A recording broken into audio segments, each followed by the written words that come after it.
సర్కార్కి ఇప్పుడు ఈ సమస్య పెద్ద సవాల్గా మారిందనే చెప్పాలి. ప్రాణాలు తీసింది ఏ మహమ్మారి జబ్బో ఇంకా బయటపడలేదు. అందుకే గ్రామంలోని నీటిని సైతం తాగనివ్వట్లేదు. ఆహారాన్ని కూడా బయట నుంచే సరఫరా చేస్తున్నారు.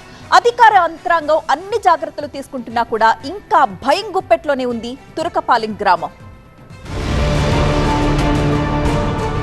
ఇంటికి 2 వాటర్ క్యాన్లు, ఊరందరికీ రోజు భోజనాలు, పరిశుభ్రతపై ప్రజలకు సూచనలు. తురకపాలెం కోలుకునేదెప్పుడు? బ్లడ్ శాంపిల్ సేకరించారు, అన్ని రకాల పరీక్షలు నిర్వహించారు. హెల్త్ ప్రొఫైల్స్ వచ్చాకే తురకపాలెంలో మరణాలకు కారణమైన జబ్బులేవో తేల్చబోతున్నారు. 17th వరకు కండక్ట్ చేస్తామండి. ఎక్స్పర్ట్స్ అందరూ కూడా టీం కూడా వస్తారు. అదేవిధంగా మనకి all India medical college AIIMS నుంచి కూడాను ఎస్పీఎం డిపార్ట్మెంట్ ఫిజిషియన్తో కూడా ఒక ఎక్స్పర్ట్ టీం ఫామ్ అయింది. వాళ్ళు కూడా హౌస్ టు హౌస్ చూసి వాళ్ళ ఒపీనియన్ ఇస్తున్నారు. తర్వాత మనకి ఎస్పీఎం నుంచి కూడాను చనిపోయిన ఈ 29 మంది డెత్ కేస్ షీట్స్ రిపోర్ట్స్ అన్నీ తీసుకుని వాళ్ళు కూడా అనాలిసిస్ చేస్తున్నారు. అధికార యంత్రాంగమంతా మోహరించినా తమ కాలనీలో కనీసం బ్లీచింగ్ కూడా చల్లలేదంటున్నారు బీసీ కాలనీ వాసులు. తాగునీటి పంపిణీ సక్రమంగా జరగలేదంటున్నారు. అధికారులు తమ కాలనీపై ప్రత్యేక దృష్టి పెట్టాలంటున్నారు.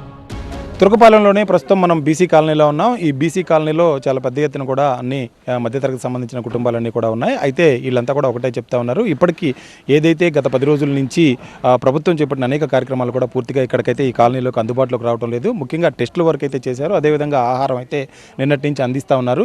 త్రాగునీరు విషయంలో చాలా ఇబ్బందిగా ఉంది. ఈ స్థానికులంతా కూడా ఒకటే చెప్తున్నారు, కనీసం కాలనీలో బ్లీచింగ్ చల్లిన పరిస్థితి కూడా లేదు. దోమలు విపరీతంగా ఉన్నాయి. దీంతో వ్యాధులు ఇంకా ప్రబలుతాయో అన్న ఒక ఆందోళన అయితే వీళ్ళందరిలో కూడా వ్యక్తమవుతున్న నేపథ్యం కనిపిస్తూ ఉంది. ప్రస్తుతం వారు మనతో పాటు ఉన్నారు. ఏం చెప్తారు?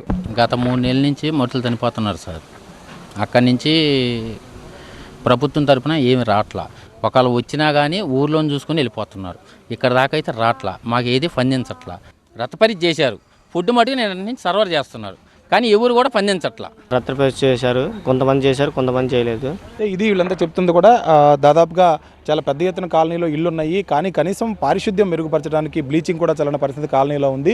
ఇంకా డెత్స్ నమోదవుతున్న నేపథ్యంలో వీళ్ళందరూ భయాందోళన తొలగిపోవాలంటే ఖచ్చితంగా కూడా శానిటేషన్తో పాటు ప్రభుత్వం అందించే కార్యక్రమాలు గ్రామంలో ఏదైతే ఉన్నాయో అన్నీ కూడా ఈ కాలనీ కూడా చేరాల్సిన అవసరం అయితే ఉంది. జిల్లా పంచాయతీ అధికారులు మాత్రం తురకపాలెంలో శానిటేషన్ విషయంలో అన్ని జాగ్రత్తలు తీసుకున్నామంటున్నారు. ప్రజలకు జాగ్రత్తలు చెబుతున్నామంటున్నారు. మా డిపార్ట్మెంట్ నుంచి స్పెషల్ శానిటేషన్ డ్రైవ్ అనేది కండక్ట్ చేయడం జరిగిందండి. మళ్ళీ స్పెషల్గా మేము ఇంటింటికి వెళ్ళడం జరుగుతుంది. మలేరియా వాళ్ళ టీము, మా టీము అంతా ఇంటింటికి వెళ్ళి అక్కడ ఇంట్లో ఉన్నటువంటి పారిశుద్ధ్యాన్ని కూడా చెక్ చేస్తున్నాము. వాళ్ళకి అవేర్నెస్ కల్పిస్తున్నామండి. దాని మీద మేము స్పెషల్ డ్రైవ్ చేస్తున్న తురకపాలెం ప్రజల్లో భయాందోళనలైతే అలాగే ఉన్నాయి. మెలియాయిజోసిస్ కి కారణమయ్యే బ్యాక్టీరియా ఎక్కువగా బురద నీళ్లలో ఉంటుందంటున్నారు వైద్య నిపుణులు.